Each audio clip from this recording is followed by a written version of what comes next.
Good morning, good morning, good morning mga ka-showbiz. Welcome po dito sa ating channel, Balitang Showbiz.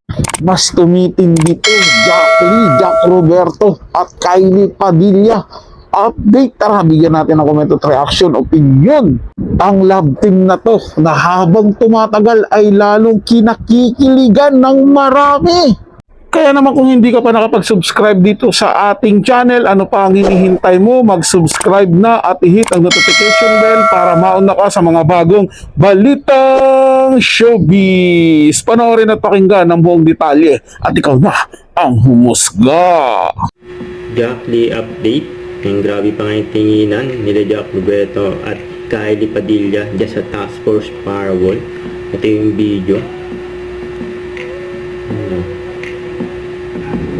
Grabe naman, no? Yung sweet pa nga ng dalawa. Si Kylie nagtuturo kay Jack. Si Kex, saka si Isa. Yun, no? Abangan niya sa Task Force Firewall. Ito during taping ng Task Force Firewall kasama ang mga cast. Hi everyone, I'm Jack Roberto and I would like to invite all our kababayans and our Japanese friends to join us at 3-day celebration of Pistang Pilipino sa Hiroshima 2026. Let's celebrate the 70th anniversary of Philippines-Japan friendship as we enjoy 3 unforgettable days of Filipino culture, delicious food, live entertainment, and cultural performances. Meron pang exciting activities for the whole family. So join us on September 18, 19, and 20, 2026 at Fukuyama Chuo Park, Hiroshima. Admission is free, guys. So see you there and sama-sama natin ipagdiwang ang pagkakaibigan ng Pilipinas at Japan. So see you sa Pistang Pilipino sa Hiroshima 2026. Mabuhay! Yun, no? Ay magkasama dyan ang bida-bida ships nila sila Jack at Sanya Lopez. Ito sa live. So good at what he's Kasama si doing. Jack. Ma'am, thank you! Ayan sila Lexi saka Jessica. Yung isang Koreano. 오늘 다 연예인이야. Let's fight guys.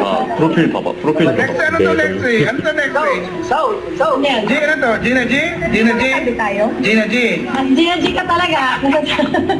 Parang naalala ko to. Yung mga panahon na, alam mo na, Nakakabilib din mga ka-showbiz, no? Tahimik lang, hindi masyadong napag-uusapan sa ngayon talaga.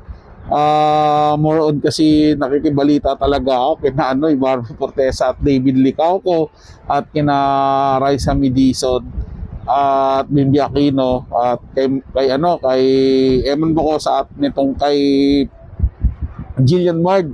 Hindi ko napapansin masyado si Jack Roberto at si Kylie Padilla. Diba sabi ko nga sa inyo nakaraan mga ka-showbiz na din tayo ng mga update doon sa mga iba pang mga love team, 'di ba? Baka sakasakali magustuhan din po ninyo at masuportahan din ninyo, mapanood din ninyo dito sa vlog natin yung mga update nila.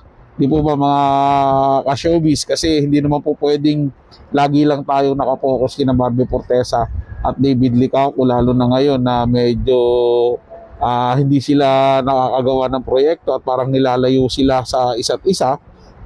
Hindi naman pwedeng matigil na yung ating pagre-reaction sa mga sa showbiz. So ito mga showbiz, sana magustuhan nyo at dito talagang natutuwa ako na Jack Roberto at Kylie Padilla kasi tuloy-tuloy lang talaga yung pag-usad ng karir nila, tuloy-tuloy lang talaga yung ginagawa nila at lalo pa nilang pinag-iigian. Kaya pala marami nagsasabi na gumaganda yung love team at samahan ni Jack Roberto at Kylie Padilla. At kitang-kita naman natin yan sa bawat ina-update natin dito na at ginagawa ng reaction video. So kayo mga ka-showbiz, ano masasabi nyo? Lalo na sa mga Jack Roberto at Kylie Padilla. I-komento na ang inyong saloobin o kahit ano man yan sa ating comment section. Pag-usapan natin yan. Para sa mga bagong balitang showbiz, ugaliing tumutok dito sa ating channel at mag-subscribe at i-hit ang notification bell para laging mauna ka sa mga bagong balitang showbiz.